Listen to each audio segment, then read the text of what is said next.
Supervisor Margaret Angela Franklin, Councilmember Sarah Bagley. Here. Councilmember Justine Underhill.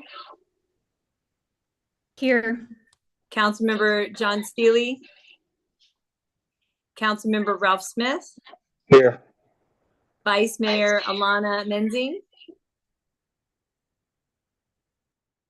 Vice Mayor Clark Hedrick. Councilmember Carrie Nancy. Mayor Stanley Milan. Okay, did I get everybody? All right, excellent. We have two summary notes. The first is June 20th, 2024, and the second is October 23rd, 2024. Are there any changes to those notes? Move to approve those? Yes. All in favor say aye. Aye. Any opposed? Okay, those pass.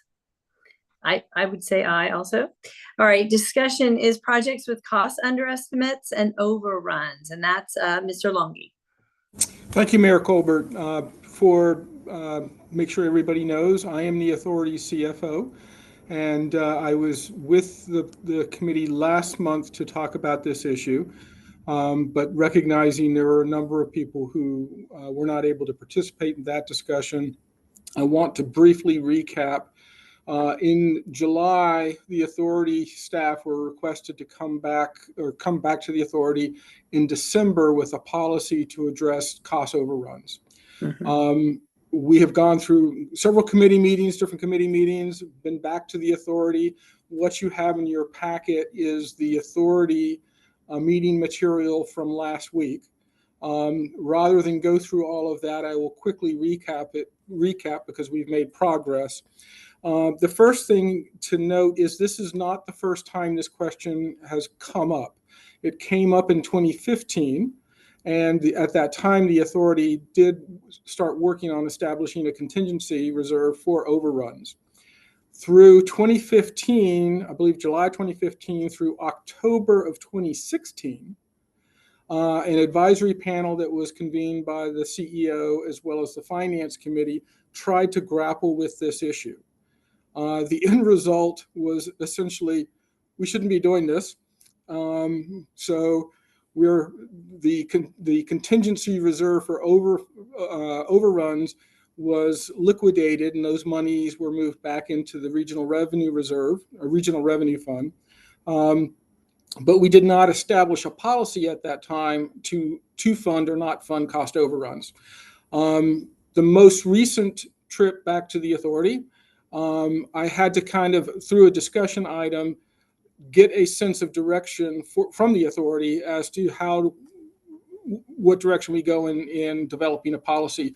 The core question, quite frankly, is does the authority want to move forward with funding cost underestimates and overruns, or does it not want to? It's a very fundamental question.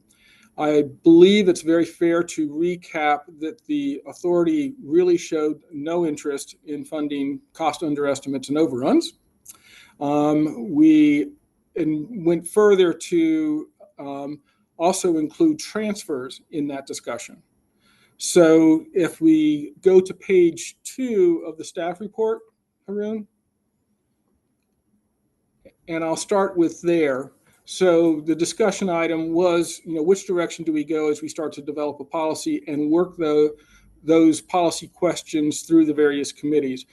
We did note there that the 2015-2016 work would have resulted in 47 issues that policy would have had to cover were we to move forward with funding underestimates and overruns. The moving down to item B under 3, in section 2, I want to draw particular attention to that because the question was, if the authority chooses to direct the development of a policy not to fund underestimates or overruns, it can choose to leave an avenue open for project sponsors to submit a petition. And as I pointed out at the authority meeting, this wording, the word petition, and other wording in the remainder of this paragraph, we spent a lot of time on this wording. So a project sponsor can submit a petition for additional funding under extraordinary circumstances, which could not have been anticipated. And there was a lot of discussion at the authority level, as there was at the last PCAC meeting, about what those circumstances would be. Clearly, inflation wouldn't be one. We had brought up at the authority level unknown burial grounds as potentially being one, and there wasn't full agreement from the authority members that that would fit the category of extraordinary or inability to be anticipated. So we're still working through that, but the formation of the policy is going off the next several principles. So spoiler alert, if you read through the staff report, the authority did say it wanted a position of not funding underestimates and overruns, but it did want to leave a petition avenue open, but to only be used in the rarest of circumstances. Additionally, and not in the staff report, we brought up the topic of transfers between projects, which was kind of the incubator for much of the discussion back in July. And the authority took a very clear stand that it also did not want to allow transfers moving forward. So the policy, as it's slated now to be developed, and I would appreciate your insight and guidance on this as well, is we would only do petitions within the context of an update to the 6-year program.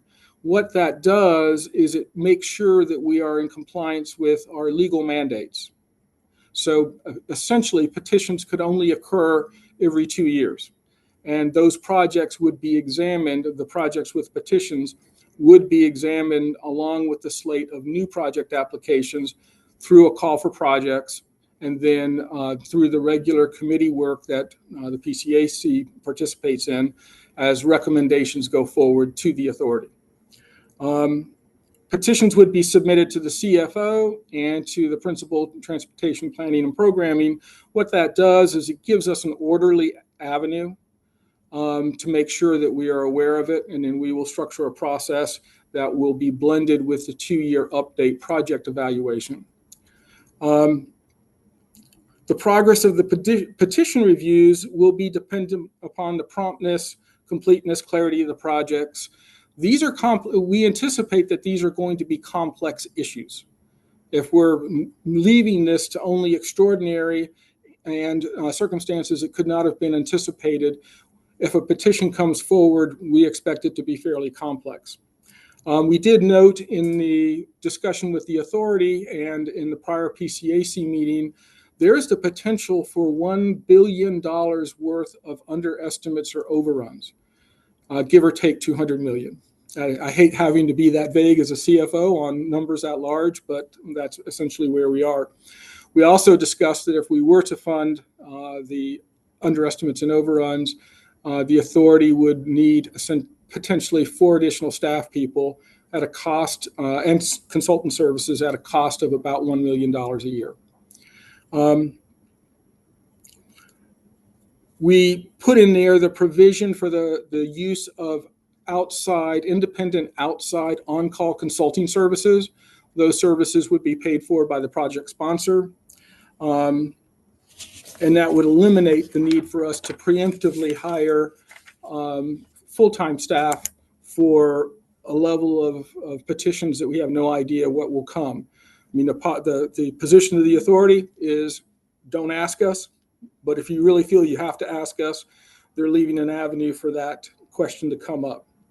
The CEO will receive the information through the evaluation process, and then it will make its way, that same material will make its way through the committee process, the PCAC, PPC. I do want to note in response to some questions at the authority level, all filed petitions will go through the process, will go through the committee, and will go through the authority. I think there may have been some concern that, the project sponsor filed a petition and it would somehow be quashed. That won't happen. That'll be in the written policy. And again, the last feature is the disallowance for future transfers between already approved projects or projects that are frankly under consideration in a funding program. With that, I'd be very happy to receive some insights and hear any questions from the committee.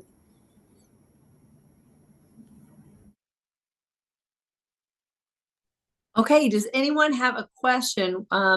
If you want to raise your hand or put a question in the chat, that would be helpful because I cannot see you. I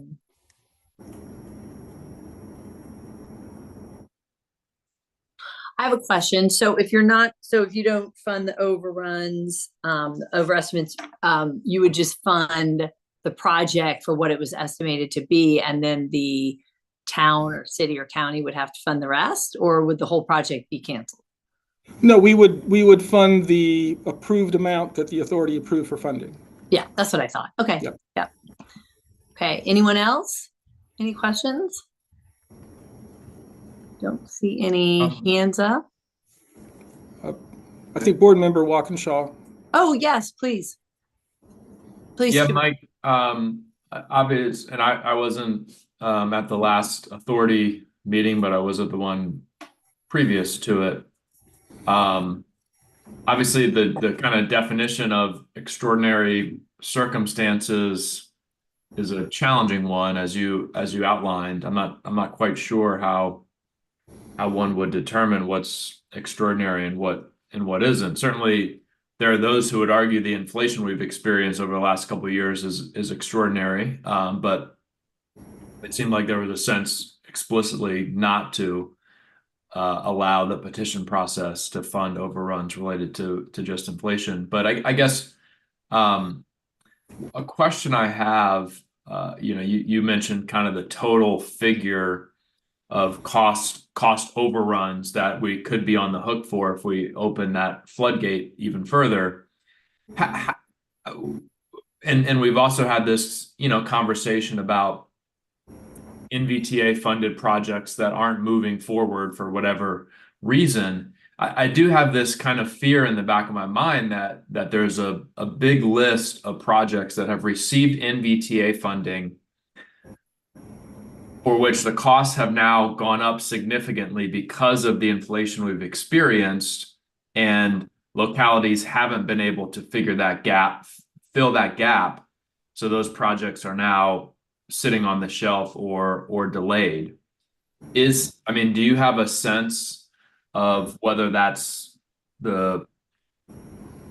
happening, or are these projects not moving forward for other technical or design related reasons? My sense is that the projects are not moving forward for other reasons. Okay. We have a number of projects that are reported as fully funded. We have not heard from the project sponsors that they are having funding difficulties, yet they're not being executed. A big part of this goes back to the April budget adoption, when we showed through a chart that the authority's investment portfolio is roughly the same size as the difference between the expected rate of reimbursement from project applications and the actual one. That number is now approaching $2 billion. So I don't think writ large projects are waiting for additional funding when we've got so much pent up reimbursement requests to have been made. Got it. Okay, thank you. Yeah, Corbett, I think Councilmember Steele also raised hands. Oh, okay. Yes. Council member, please speak. Thank you. I just wanted to kind of build on what Supervisor Walkinshaw said and just make this following statement. I would assume that an extraordinary circumstance would be a significant change to perhaps a federal department that would cause us to rethink how we might be funding things. Or an extraordinary change would be perhaps a new direction on requirements for how you might staff projects that may come down in order to give you access to funding. So I just wanted to those types of restrictions or shifts coming down from a federal perspective that may impact us there, that I think would trigger extraordinary circumstances. And I'd be interested in if the CFO and others thought that I was in the right thought process from that. Well, that example was, thank you, council member. That example was brought up at the authority meeting. And one clarification is, if a project were to have a reduction in its previously approved funding amounts, unrelated to something like violations, project performance, et cetera,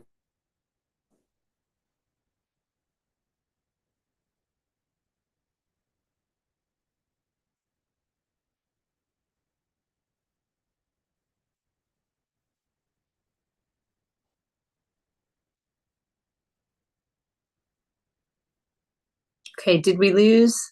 Looks like we lost Mike. Yep. I thought it was just me. I was know. concerned for a second. I couldn't tell what was happening. I'm Haroon, sorry, Mike, are you on? I think so. There you are. Okay. I can see myself. We didn't see you for a while. Sorry about that. I don't know where you left off, that we couldn't hear you, but Councilman Steele had asked a question. You were in the middle of explaining. I'm not sure where it cut off. So to answer the council member's question, that issue was brought up at the authority meeting. We clarified that if a loss of funding from a federal or state source was not based on a performance issue with the project, but based on, I think I'll just use the term changes in administrations, then we would also have to be mindful of, is that a broad change, like just across the board budget cut, or was the change did the new administration specifically target a individual project? So we are not planning on putting scenarios in the draft policy, because we feel we will have to look at those on an individual basis. I think that's very wise, and I would just I'm done being a council member in about 40 days, so you all will have to deal with that going forward. I'll just be a citizen advocate, but I wanted to suggest that I think it is a high odds that you will have to go through that conversation in the future, and I think you've written a policy that lets you have that discussion in an honest fashion. So I appreciate the clarification. Okay, great. All right, anyone else? Don't see any other hands.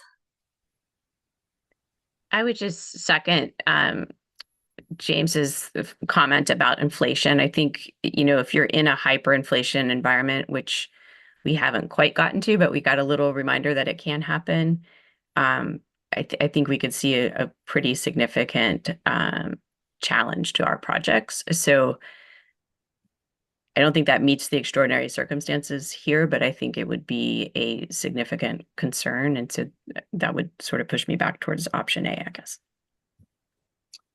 If I may, Board Member Cunningham, the discussion on inflation also noted that inflation would hit all projects.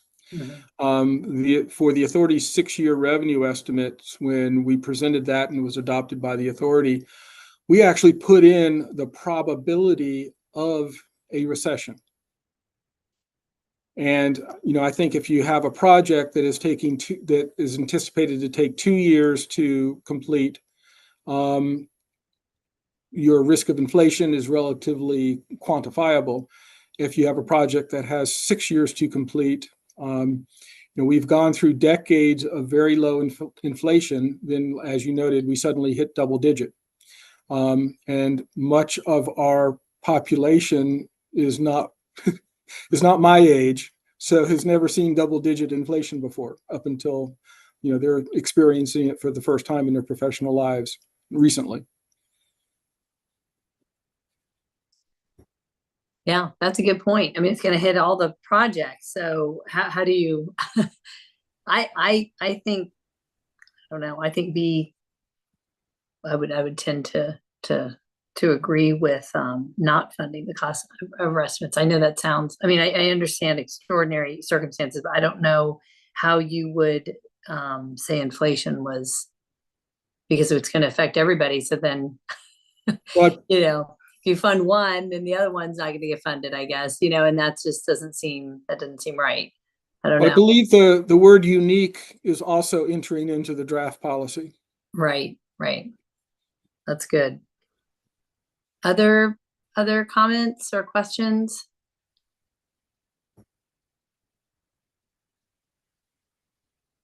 We will be back with the draft. Okay. Thank you for that presentation. Thank you. And then we have Ms. Bachman for the NVTA update. Thank you, Madam Chair. I actually do not have an update for you this evening. The authority met last week, so we handle our business matters there. And just the ongoing issue is the discussion and creation of this policy regarding cost overruns and underestimates. So thank you to the committee for participating. I would like to note, for those of you who are not continuing in your seats, your locality will hear from us about having a replacement or a new appointment to this committee. So thank you. Okay. Thank you for that. And we don't know when we're meeting next. Is that correct?